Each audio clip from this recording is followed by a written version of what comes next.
Praise the lord. ఈ సమయమందు కీర్తన గ్రంథం 65వ అధ్యాయము 4వ వచనములో, నీ పరిశుద్ధాలయము చేత, నీ మందిరములోని మేలు చేత మేము తృప్తి పొందుచున్నాము.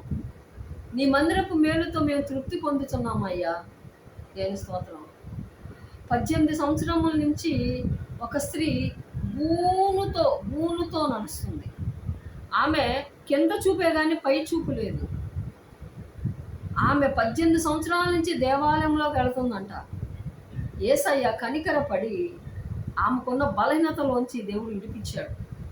ఆమె నీ మందిరపు మేలుతో మేము తృప్తి పొందుచున్నామని కీర్తనకారుడు చెప్పిన ప్రకారం ఆమె మందిరములో స్వస్థత కలిగింది ఆమెకి.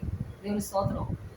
ఆమెను చూచాడు. 18 సంవత్సరాల నుంచి వస్తున్నటువంటి ఆమె వంగిపోయిన స్థితి చూసి ఆమె మీద కటాక్షము యేసయ్య కలిగి ఆమెకున్న బలహీనతలోంచి విడిపించాడు.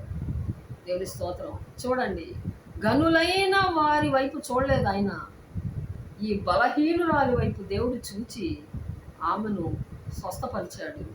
కాబట్టి ఈ సమయమందు ఆయన మందిరపు మేలుతో తృప్తి పడాలని నీకు ఆశ ఉంటే మందిరములోనే నీకు ఆదరణ, యెరూషలేములోనే మీరు ఆదరింపబడతారు.